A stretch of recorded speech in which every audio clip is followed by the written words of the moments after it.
Chapter 10, Inventory. We're only learning these first 4 models, right? And last week we talked about the first one and second one. EOQ and planned lot size. My question for you is, I just talked to somebody in my office about this from the other class, so I think this is a good example, so I'm going to use it again. There's a company here in Pennsylvania, and they're taking raw steel and they're making sheets. They can heat it up really hot and they're making these sheets of steel. And they store these sheets of steel until they head out to their customers. All right, here's Ohio. This customer gets sheets of steel from the company in Pennsylvania. They take the steel and do things with it and make things out of it. Let's say a steel cookie pot.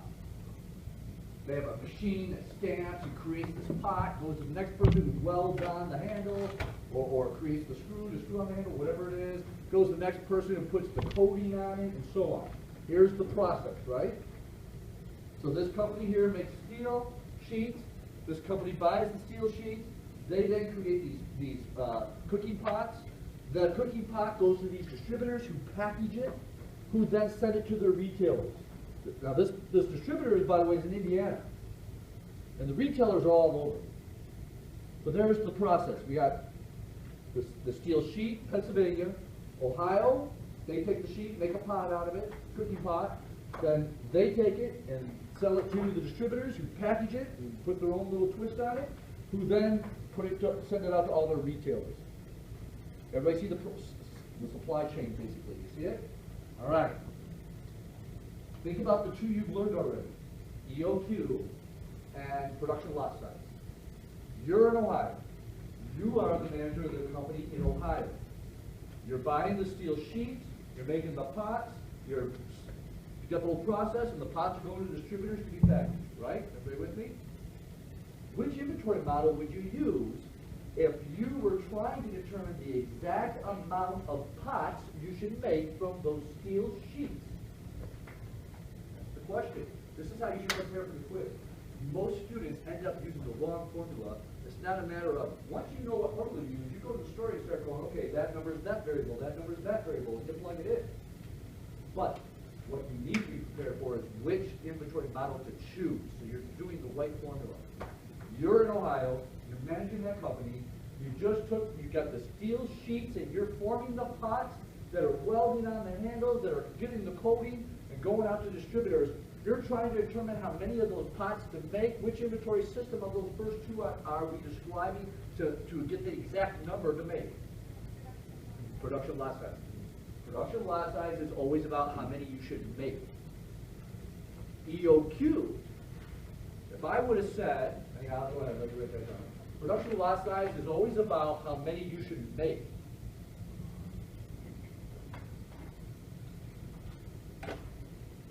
But EOQ, the first one, economic order quantity, is how many you should be buying.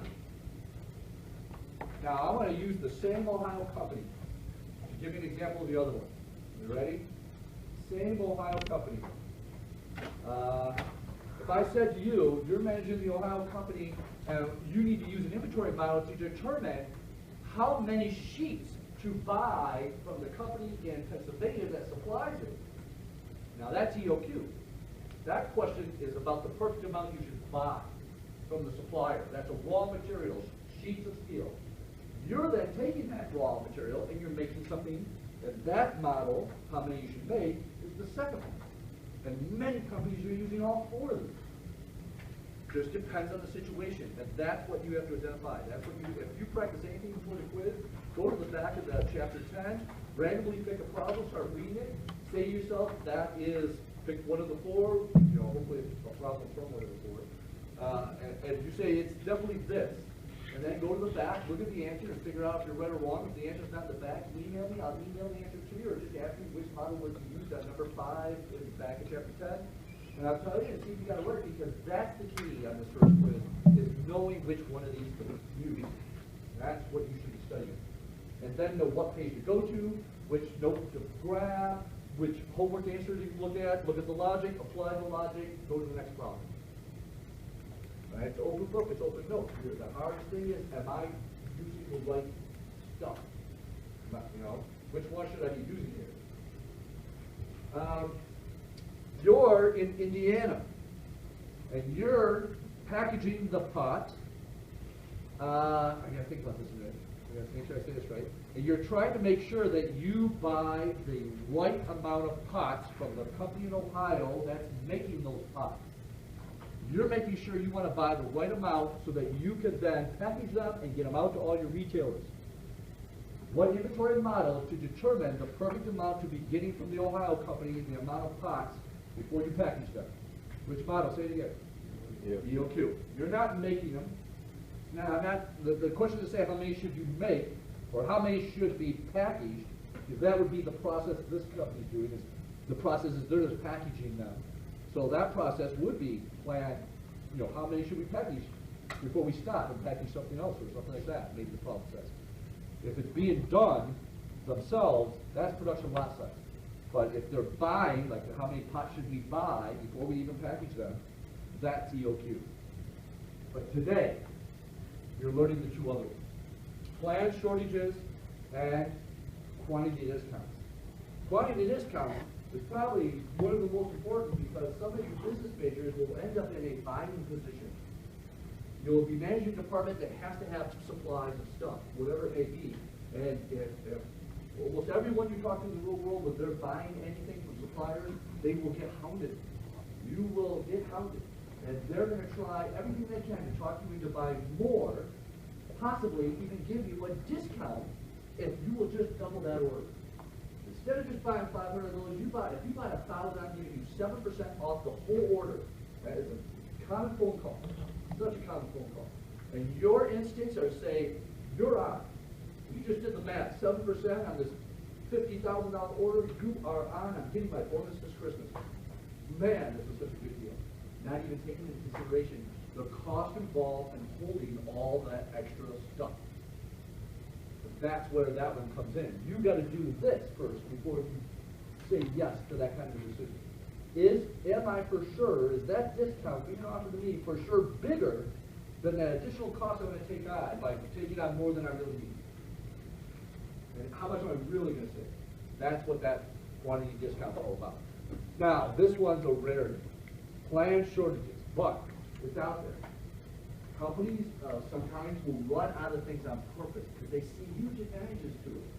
If you have something that you know somebody's going to come back to you to get if you didn't have it today, that's where companies go, hey, you know, they're going to come back. You know where else you can get this? You know, and it will free up some money if we just run out of it for just 2 days. What's 2 days? And there's a formula to determine if those 2 days are a bad idea or a good idea. That's what we're looking for. But the first two and this fourth one, no matter which department you're in, you're going to run across those. When it comes to planned shortages, who's the one planning? Maker, distributor? It's usually, planned shortages are usually on your, on running out because you're buying it from a supplier. In most cases. Don't get me wrong, manufacturing, you can plan to run out also, and you can apply the planned shortages, but in all the examples you'll see in the back of the chapter and that I demonstrate, it's the companies are running out by not buying soon enough. You know how that reorder point, if you reorder once your stock level gets to a certain thing, and you know that by ordering today, that it should arrive to the dock right as you're running out, that just in time? A back order plan is where you don't order on that day. You adjust the reorder point to a little bit lower, which now another day goes by before you put your order in, or some even lower that reorder point even a little lower, which causes 2 days before you go to order because it didn't even indicate it was time for an order, stock didn't get that low. But by ordering 2 days later, by allowing the reorder point to be lowered, you went into the system and lowered it, you are purposely going to run out because you knew that now you don't have enough to cover the amount of time it takes from placing the order to when it'll run. And that you will run out, and your plan is that you might be out for a day and a half or 2 days on purpose by changing that reorder point. That's what this is all about, is coming up and calculating if changing that reorder point and running out on purpose how will it affect the bottom line? It takes holding and ordering all into consideration to decide if that's for sure a good idea or not. And part of this is you have to calculate the most you would ever put on back order. That's one of the calculations. It gives you the maximum back order. Never go above that, or you're really throwing money out. So that's where we're at with kitchen shortages right now. Anybody print this to know what slide I'm heading to? Because 42. Here's the formulas. It should look familiar. As a matter of fact, if you look at the left side of plant shortages, it's the exact formula as EOQ. No difference. This is EOQ. But you had to multiply it times this, which introduces you to a new variable, C sub B, which is backorder cost. And what's great about the fact that this one is the only one that has backorder cost is that when you're reading a problem on the quiz and you're trying to decide which one of these four, if a backorder cost is mentioned, then you know it's this one. There's no, and if it doesn't mention a backorder cost, you know it's not this one. You can either eliminate this one or you know it's this one by looking for the backorder cost in the story. Only this problem will have a backorder cost, so that's how to identify that one. That backorder cost is placed right there, so you have the holding cost, just like the OQ, added to the backorder cost, then it's divided by the backorder cost, and that's square rooted. Now, order of operations. You can square root the left, square root the right, and multiply, or you can multiply and square root the whole thing. You'll get the same answer. Just letting you know that that doesn't work out that way. There's a multiplication division from left to right to come off the same. Just letting you know. All right, so there's that. This is called maximum number of back orders. This is what's a little different here. And the difference is you're using that back order cost and the optimal quantity you just calculated above. So the optimal quantity, the back order cost, and the holding cost for the maximum back order. And then the only other thing we're going to talk about, the only three that you're responsible for this chapter, for this particular inventory model, is also total annual cost. So maximum back order, optimal quantity, and total annual cost. Now look at this weird formula. By the way, this is supposed to be to the power of 2. That's what that little top hat means. Exponent. I used the top hat. I haven't fixed it. I forgot how I got that up there like that. But I couldn't get this up there, and I had to finish this. This is a brand new. I mentioned it's a brand new PowerPoint. Just making sure. So that's to the power of 2, right there, a top hat. So you know what that means. This in parentheses. You got to take that optimal quantity, subtract the maximum back order, then square it. So that's a priority as far as the math's concerned. Before you multiply, before you divide, you got to do this. All right? And that's the only other part. That's kind of weird about it. Those three things. Here we go to the story.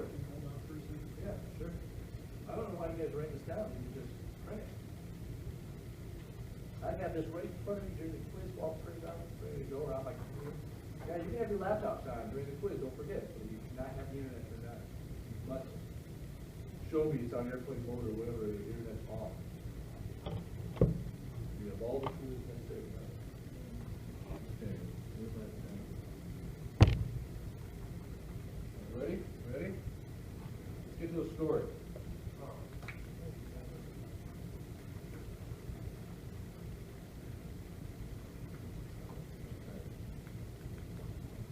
Go. Purvis, Rent-A-Car, has a fleet of 2,500 lockers. The cars. 2,500 of them. Serving the Los Angeles area. The rockets are maintained at a central garage.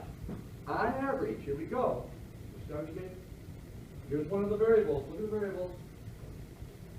You got the annual demand, the ordering cost, the holding cost, back order cost.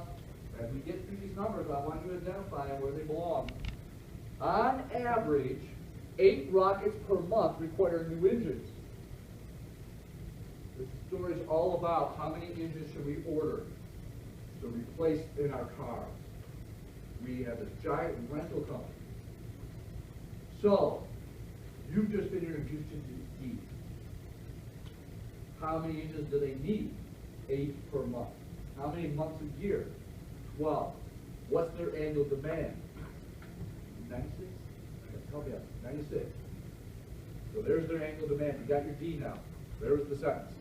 Engines cost $850, and there is also a $120 ordering cost independent of the number of engines ordered. Doesn't matter how many engines, everybody can be involved in putting the order together and get the order in, and then receiving it at the dock and signing for it and counting it. $120. There's your what variable? C sub O, ordering cost, C sub O. And then $850 per engine. This is possibly going to be used for the holding cost. If the holding cost is either going to be given to us as a dollar amount, maybe it's $10, maybe it's $3, or it could be a percentage. And if it's a percentage, this is the number we have to multiply by. Holding cost, when it's percentage, is always times the cost of one item. Whether it's one item you're making or one item you're buying, you multiply it, and there's your holding cost for the formula. $850. Blah, blah, blah. Hervis has an annual holding rate of 30%. There you go. Well, holding cost, help me out. 30% times 850, which equals, I don't know, 8, 10, 24, 26, 20, 26, 50? 20, what? 255? Well, I was winning. $255 holding cost. There's your C sub H. And then it says it takes 2 weeks to obtain digits after the order's placed. Give me another phrase that I taught you last week for that time that it takes when we place an order for the engines for them to arrive. Lead time. 2 weeks. Lead time, reorder point. I should add it to reorder point for this one too, alright? It says for each week a car's out of service, Hervis loses $40 profit. This is the one you've never seen. This sentence is trying to tell you the back order cost. When we're out of cars, when we don't have any engines and we can't fix that car, and that car can't be put back out in service, each week that it sits there waiting to be repaired is going to cost us $40 profit. I believe we have to convert that to yearly. I can't remember. I'm almost sure. Let me look. Where am I? Back order cost $40 times 52 weeks. If a car were out of service for a whole year, a back order cost would be $2,080. So, back order cost must be for a whole year. Our demand must be for a whole year. We had to convert that. And our holding cost was a percent of one cost of one engine, so we multiplied that. Now we plug it into the formula, each variable. 2 is always a 2. D, annual demand, 96 engines, because it said 8 per month, 12 months per year. Holding cost, 120, that was on the slide, it was given to us. $255 because it was 30% holding rate, and the cost of one engine was $850. Here's the other side now that we don't have any EOQ. This is just for planned shortages. The holding cost, $255. The back order cost is $2,080. We add those together, then divide by $2,080. We know this is going to be 1 point something. We square root the right side, square root the left side, then multiply, or we multiply the square root the whole thing. You get the same answer, and you're going to get 10.07. When we place an order for engines, we should be placing an order for 10 engines. That's the optimal quantity based on this information on our annual demand, our ordering cost, our holding cost, and so on. Okay? If we decide to go back order, here's the maximum we should ever have on back order if we decide to do it. Our holding cost, our optimal quantity, which is 10, times, parentheses, our holding cost, divided by our holding cost added to that back order cost. Kind of the opposite of the EOQ portion. Add those together, then divide into there, then multiply times 10, 1.09.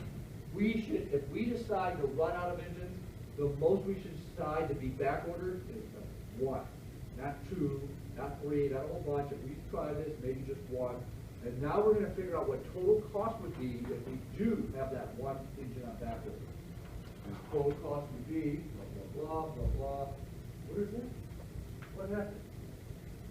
I left that off? Did I mention the new problem? I didn't mention that. I didn't write a note to myself. I left off total cost. Let's do that here. The only pen I can find. Okay, you have the formula over here on the side. You have time for this? You gotta get into it, so. I'm gonna talk you through it. There's total cost at the bottom. You get a blank sheet. This way I'll save it and post it. Oh, come on.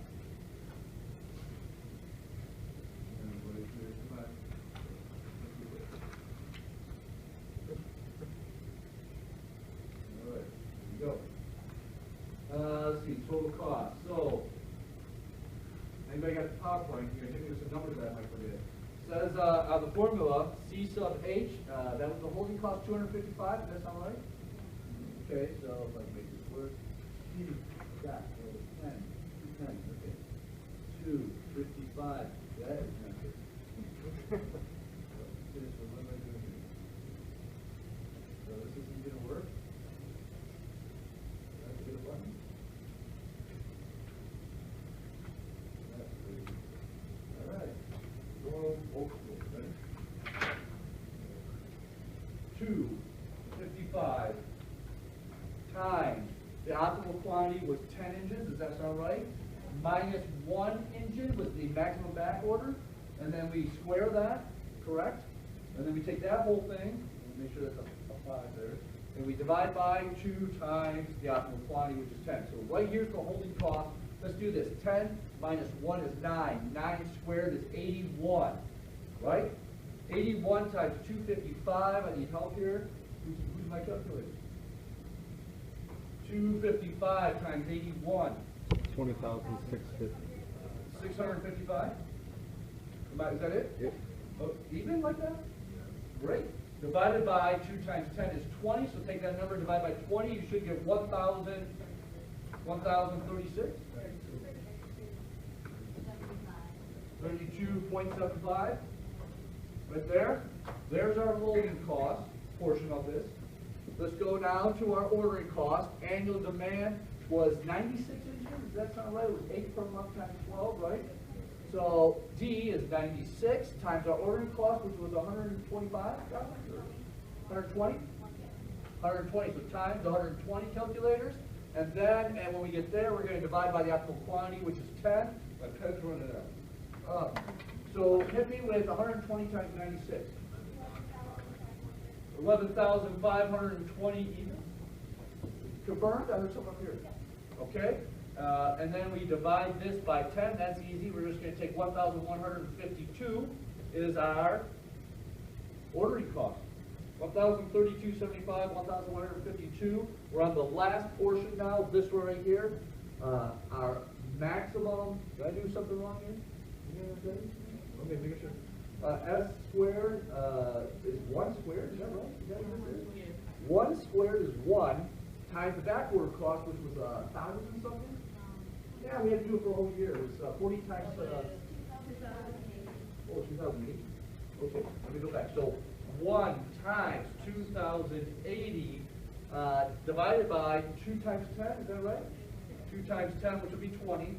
So 2,080 divided by 20 is 1,000 what? 1,004? 2,080 divided by 20. 104. That's what I meant. $104. You add 1,032.75, 1,152 plus $104. That's your total cost using back order. Now, if this was a real decision, you say, okay, now let's do this again with no back order and figure out the total cost. That means we go back to that very first one, the EOQ, the original one. We find the optimal quantity, but without this. Whatever this left side turned out. We already did the math on the left side. Now, whatever that turned out to be, I have to get to the slide, there's the EOQ right there without back order. And you use the total cost formula for EOQ, and your total cost is going to be somewhere around 1,000, 2,200, somewhere around $2,300. It's going to either be a little more than this or a little less. There's usually not that much of a difference, but there'll be a difference. And when you compare this total cost in the backward policy to total cost using the first formula, EOQ, you'll realize whether it's worth doing or not. This is how you make the decision whether to have a backward or not. It's comparing those two total costs. Okay, before we go on to quantity discounts, can you find the optimal quantity if you read a story that included a backorder cost in the story? Everybody figure out how to do this formula pretty much.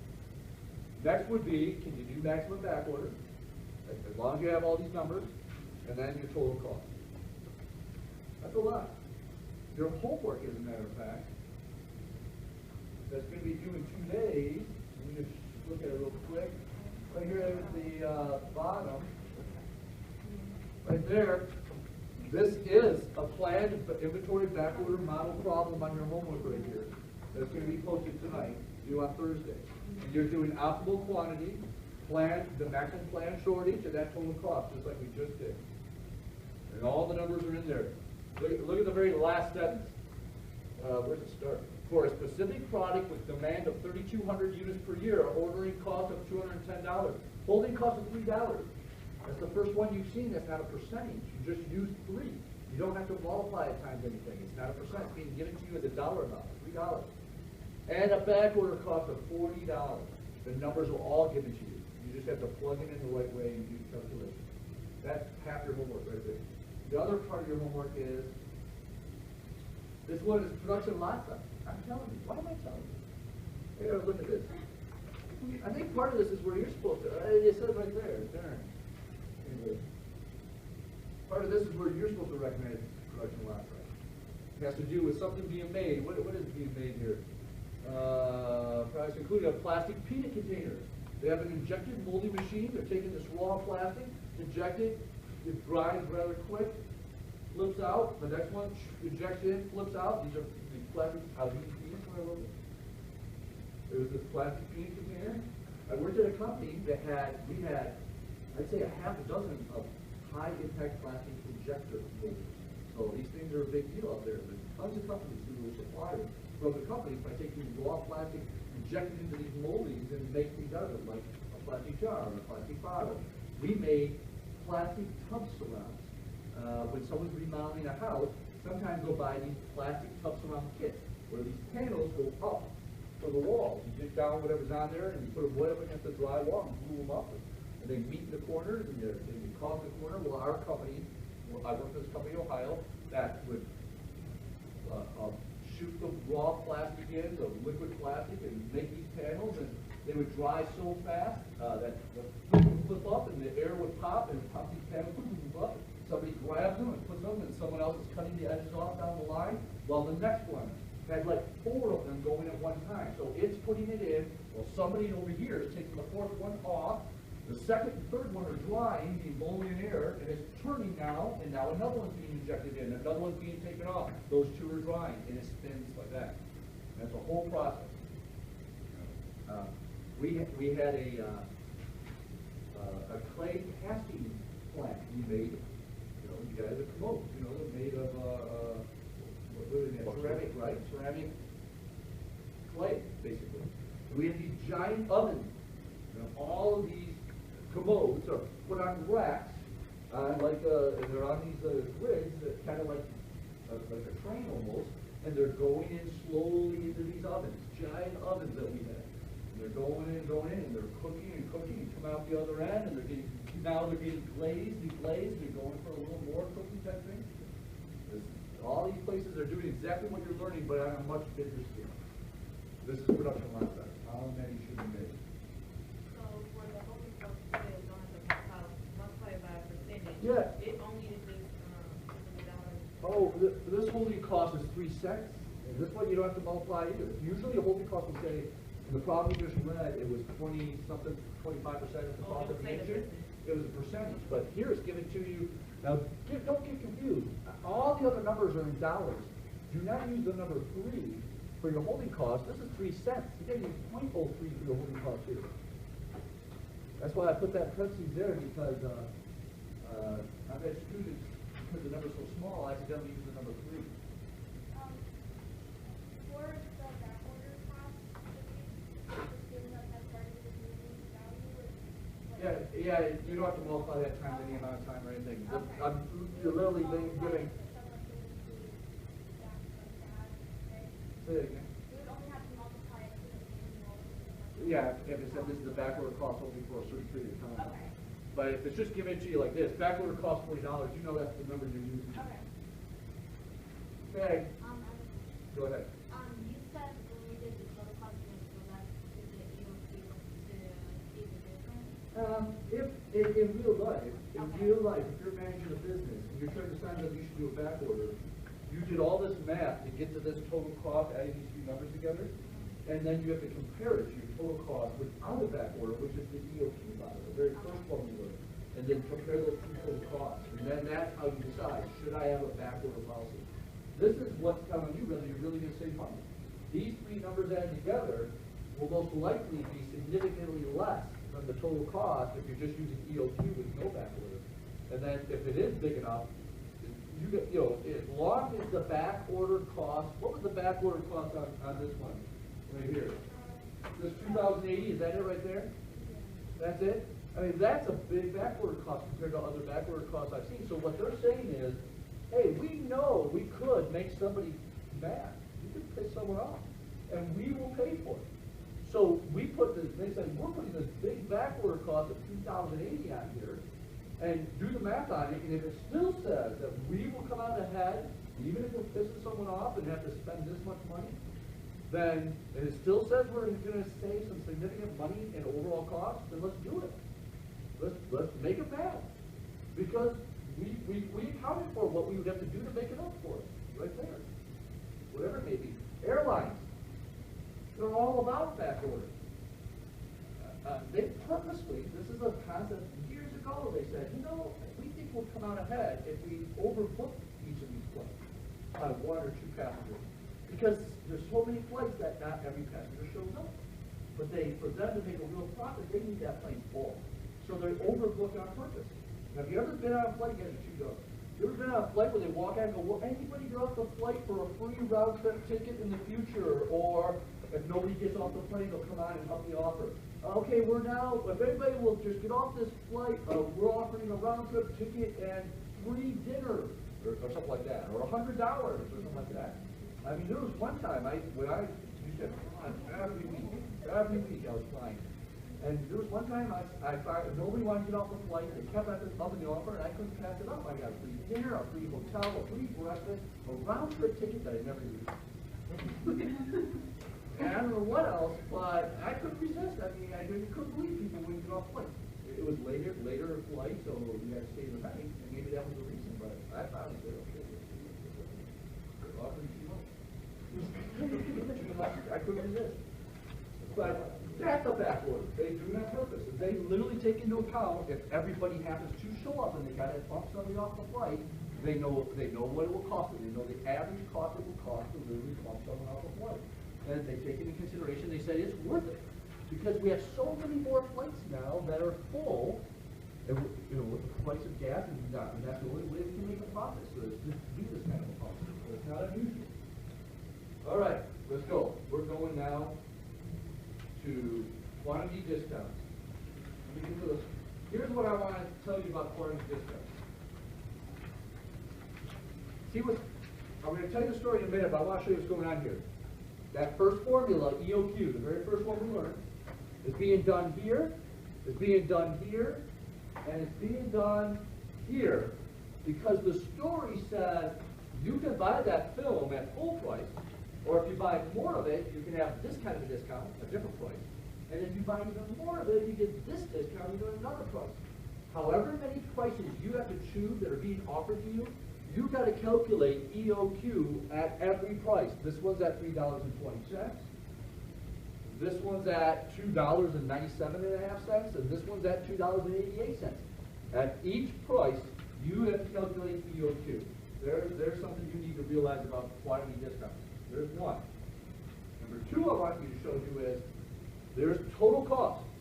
This total cost formula is different from EOQ because of this part right here where it takes the discounted price into consideration. How many do you go through usually in a year? Times the price you would pay at this discount, or full price. So you got to do total cost however many times different prices you are being offered. If you have a choice of 4 different prices, you have 4 EOQs, 4 total costs. 2 different prices, 2 EOQs, 2 total costs. The point I just want to point out is don't forget, however many prices you're trying to decide between, you have that many to calculate. Let's get to the story so this makes sense. Now, I'm about to get to the part where everybody starts to fall apart on this. So I want to make a big deal out of it so you guys can get this on the quiz. It's all about how many you would buy. how many you would buy at that discount. Okay, Nick's Camera Shop. They carry this Zodiac Instaprint film. The film normally costs Nick $3.20 a roll. They're full price. However many rolls we're going to buy from our supplier from Zodiac, $3.20 a roll. We sell it for $5.25. You can see the markup then, right? Zodiac has this film has a shelf life. This is a perishable. This is a big deal. Grocery store managers, grocery chain store managers, Meyer executives, you've got to take into consideration if it's perishable and you're being offered discounts. Hey, I notice you're carrying 3 different kinds of milk. You know, if you put in more of our milk, we'll give you this kind of a discount. It's a perishable. A rookie manager will order too much milk because the temptation to get that discount, to save the company money, because you'll get this huge Christmas bonus if you save them a ton of money, is so much that you didn't take into consideration that milk can never be sold. We don't sell enough milk before that spoils. Why did you buy so many? That's the rookie move. So this film also is a perishable, 18-month shelf life. So you've got to be careful not to buy too many, no matter how tempting the discount is. Nick's average sales are 21 rolls a week. What did we just get told? What variable are we going to use that for? What variable? Annual demand. D. Annual demand. We have to convert, what did it say, 21 rolls a week times probably 52, unless there's something in here that says they're only open 50 weeks a year or something like that. If it doesn't say anything, you assume the whole year they're open. So 52 times 21 rolls. Our holding cost is 25%. It's 25% of the cost of a roll. 25% of $3.20 if we're going to pay full price. We have to calculate the holding cost. If we're going to pay a discounted price, it's 25% of that discounted price. That's a different holding cost. If we have another discounted price, it's 25% of that price. It's a third holding cost. Each price has a different holding cost. 25% is the holding percentage. $20 to place an order. Orders can be done quickly, very little to it. $20 is done. Zodiac's offered a 7% discount if we increase our order to 400 rolls or more. They're offering a 10% discount if we'll order 900 or more. So if we order between 400 and 899 rolls, we'll get a 7% discount. 900 rolls, all the way up to 1,999 rolls, we can get a 10% discount. And if we order 2,000 rolls or more, we can get a 15% discount. Now that's a big deal. Very tempting. And we're told if we could bring the expenses down for our department by 15%, which would be a miracle, and we'll have a $20,000 bonus at Christmas. Anybody ever gotten a chuck, lump sum $20,000? It's something you never forget the first time. And it's very tempting. You're going to go, I want that 15% off. I want 2,000 rolls. How many are we selling? And how much time does those rolls have that you have to get them sold before they expire? What's the shelf life again? 18 months. How many do we sell in 18 months? 18 months, how many, what was the amount we go through given to us back here? 21 a week. So you guys say, how many weeks are 18 months? That's a year and a half. 52 plus 26, would that be a year and a half? So that'd be 8 months. 78 months times 21 rolls. I think I got it here for you. 21 rolls is 1,638. If we order 2,000, we should be fired. It's impossible to sell 2,000. There's no way. I mean, don't get me wrong, we can have a good year and a half, but even if we do, maybe we'll get up to 1,800, but not 2,000. The cost of throwing away all the rolls that we accidentally bought too many of will outweigh that 15% discount anyway. And we just blew it. We ended up costing more money than saving money by doing that. There's no reason if you find this on a quiz, and it might happen, but if you do, you don't need to calculate the EOQ, you don't need to calculate total cost. You just need to write, we will never order 2,000. We'll have to throw too many away. They'll expire. And that's all you got to do on that price. Right? So that price, which was 15% off, is out of the picture. That leaves us full price, 7% off, and 10% off. Does that sound right? 3 prices? All right. So we got to do this now that we establish the 3 prices we have to make a decision on. We have to determine how many would we order at each price to be optimal. EOQ at the biggest discount. It takes us all the way down to $288 a roll from $320. That's a pretty good discount. That's 10%, right? Does that sound right? Our holding cost is 25% of that. Our ordering cost is 20. Our annual demand is 1,092. No matter what, on all these, our demand doesn't change. The number 2, multiply it all out, square root it. 246 is the optimal order. But go back to these discounts. Where are they at? Look at the discounts. I forgot, what was the optimal order? 246. To get 10% discount, how can you order 246? Yes or no? No. How many do you have to order? 400. So, you found the optimal quantity at that price, but you would never order that quantity. You need to figure out total cost based on the minimum you would have to order to get that price. Doesn't mean the price is out of there. It just means you wouldn't order the optimal quantity. You take advantage of that price, you order, where's 10%? No, 900. I think it's a 900. So you put 900 in, and you do total cost for that one, because you would never order 234. For the holding cost, what does CI stand for? CH? Oh, what is that? Oh, the cost of one item. I think that's a Okay. one item. I don't know if that's an I or one or what that is. But. No, it's the one on the top. Okay, it's the cost of one item, which is, well, again, it depends. The cost is either 320, but right now we're at 10% off, so you would multiply it times. So we would multiply it times 288. And then we're going to multiply it times 297 and a half, and then the next one will be full price. So our holding cost here is there. This is not feasible, so we're going to do 900. Let me show you total cost now. Here's total cost calculation. You ready? Number 3. 900 is the quantity, not 234 that we just calculated because it didn't make sense. 900, 900. Here and here. There's total cost at $2.88. Let's get to the next price. The next price said 400 rolls or more, you can have 7% off. Okay? That takes us at $2.97.5. 25% of that now is our holding cost. Nothing else changes. We calculate the optimal quantity with this new price and new holding cost, $242. Can we get that 7% discount ordering 242? Yes or no?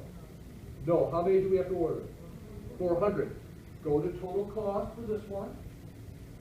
Notice 400 is being used, not the optimal quantity we just calculated. We realize optimal quantity doesn't make sense here.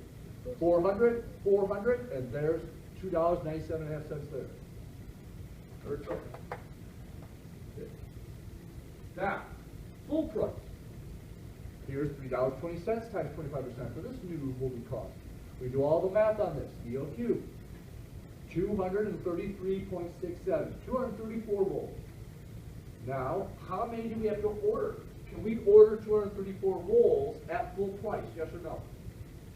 Yeah, as a matter of fact, at full price, you can order anywhere from 0 to 399 rolls and pay full price. So how many should we order? When you do total cost, you need to use the optimal quantity because it makes sense. That's how many you would order. And that's why you're doing Q for each one. You're figuring out, should I order the minimum or should I be ordering an optimal quantity? If the optimal quantity fits and it's bigger than the minimum, when you do total cost, that's how many you're going to order. So, like, let's go back to this one. Whoops, right here. If we would have done all this at that first discount, at 7%, and this would have turned out to be 512. But in the minimum, you have to order at least 400 to get that price. We would do total cost, not at 400, but we would use the 512. We would use the optimal here and here because it makes sense. Because it made sense, it fit in the range to get that price. So you use the closest feasible amount to the optimal, Or the minimum. You either use the optimal or the minimum, if whatever makes sense based on that price. Let's go back to this one, 288. And let's say the optimal was at 613 rolls of film.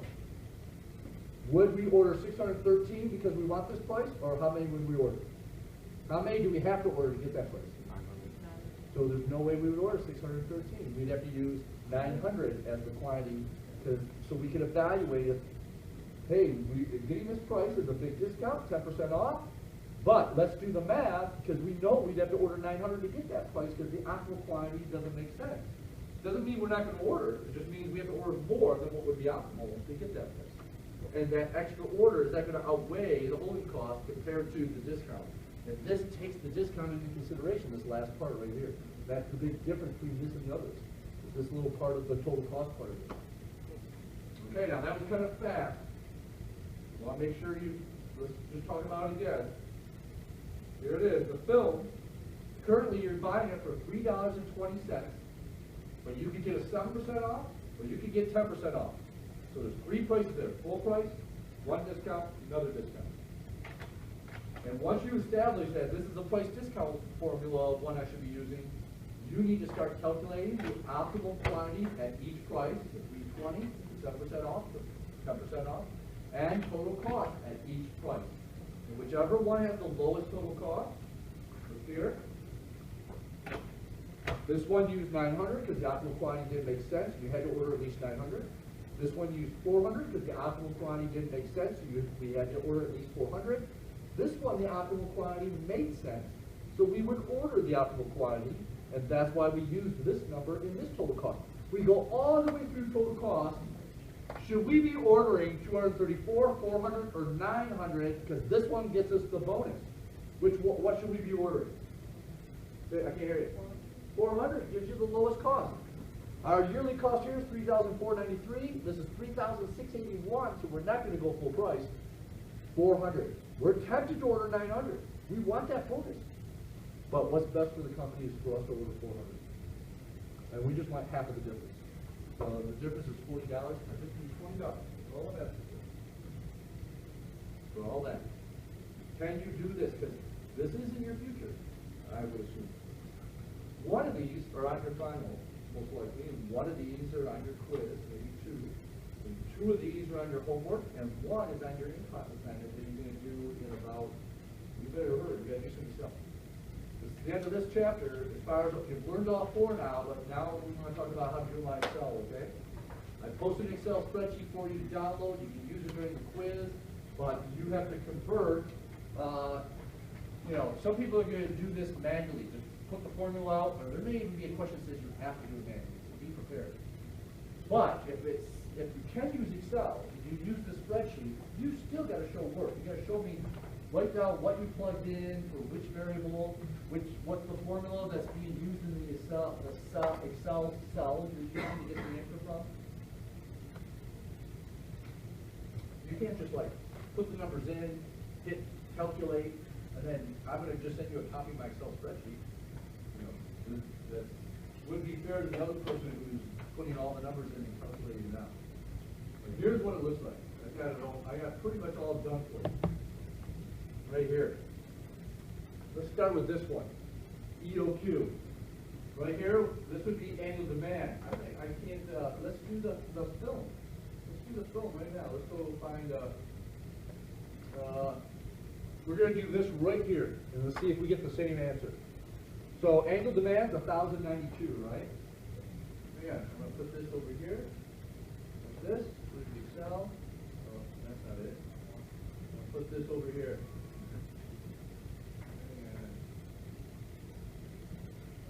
And get it to the arrows. There. There we go. Okay, here we go. This first one's EOQ. Annual demand, 1,092. Ordering cost, 20. Is that right? What's our inventory percentage? 25. Don't put 0.25. That's why I put in an example on the right side there to show you. Just put 25. What percent it is? 10%, 5%. Don't put 0.25 or 0.10. And what if you're given a dollar amount and not a percent? I guess you would just leave this blank, or make this percentage in the cost of the unit. Make this 100% and put whatever the holding cost is right here. If it's given to you as a number instead of a percentage. If you want to use this, you don't have to. This is just an option. You can check your answer with it. The film, we're doing that top one, so it's $2.88, right? $2.88. And then days per year, we're not doing a reorder point on this one, but so we'll just assume there's 365. They open year round. They're in a mall. small open every day? Yeah, we'll do that. $365, how's that? And lead time, when we order film, how long does it take? We didn't get into that on the story on this one, did we? We'll put 5 days, how's that? All right. How many is the optimal quantity according to Excel on this? Do you see where the answer is? Give me the cell location, if you can see the numbers that it is. I don't know how to make this bigger. B13. No. Oh, yeah, thank you. You give me cell location, I thought you said 313. Yes, B13, this is a 13 right here. Can't see it though, darn. 246.3, 246.3. Same answer, right? If you were doing this on a quiz though, you would say, I use the Excel spreadsheet, I put, you just give me the variables. D is 1,092, ordering cost, C sub O is 20, holding percentage is 25, cost per unit is 288, you just put 0.25 times 388, whatever you want to give me is work. And then right here, you can say I used square root times, you just put that, those cell locations as your work on the problem. Because you said if you want to use Excel, you got to write down this. This is what you did. And then you just might put an arrow. B3, put that you used 1,092. B4, put an arrow that you used 20. Something like that. Whatever I'm describing to you right now, I'm trying to give you ideas how to use Excel as your work, showing you what you did. So put the formula, copy it from right there, and maybe just put what the numbers you had in those cell locations. B3 I had 1,092. B4 I had a 20. B5 I had 25% or something like that. What did you say for you? Did they give you a number instead of a percentage? Yeah, I don't know. I don't know what I said, but Not 100%. yeah, you can do that. So let's say the holding cost is $2.88. This is the only way I can make this work right now. And so on these two cells right here, I guess I'd make this 100%, so 100, and then if the holding cost is 288, I'd leave that 388. Well, the holding cost is $2. I'd make that $2. So now it's multiplying 100% times $2 because if it says the holding cost is $2, it will use a $2 holding cost automatically this way. That's one way of doing it. There's no way of checking it because we don't have one that's using $2 holding cost. All right, next one over is. I have a question. Yeah, please go ahead. So we're not giving working days or lead time, just putting 365? If you're not given any amount of days, if you're not told to only open 250 a year, 260 or something like that, you would use the full year, 365. Always assume every day unless you're told differently in the story. They're open 12 months a year unless told differently. They're open, 52 weeks unless told differently in the story. Whatever the assumptions are in the full year. All right. The next one over real quick. This one is, what is this one? Production lot size. Let me get to that. Let's check this one. You just, there it is, right there. Here it is. That's it. The annual demand on this problem was 26,000, I think. Is that optimal lot right there, the 26,000? Says setup cost, it was $135. Just like that. Holding percentage. Ours is just $1.08. So we would put 100% here, and then we would put $1.08 here, I guess, to make our holding cost $1.08, right? I don't remember how that came about because I don't have it.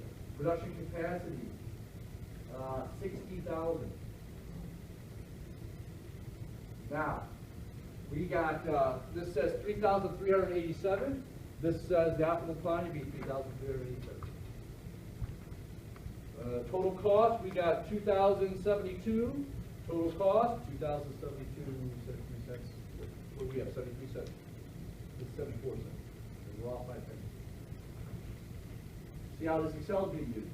Look, next one down that I have all set up. Planned shortages. The only thing that's not here is the quantity discount. The other three are right here on the Excel spreadsheet. And you can download and have, and you can take some problems. I would take these ones that you have the answers to right here, or the homework after the answers are told you, and practice plugging in to see if you can get the same answer using this spreadsheet that you're getting as the right answer on the homework. So you feel comfortable, you can use this and check your answer, or you can use this to really get your answer, and then write down everything off in here as your work on the problem, on the quiz. Everybody with me? And while you're taking the quiz, and you're trying to figure out what to write down for work, just raise your hand, I'll come and give you some advice. If you decide to go that way. Any questions? That is the end of chapter 10. We have an in-class assignment.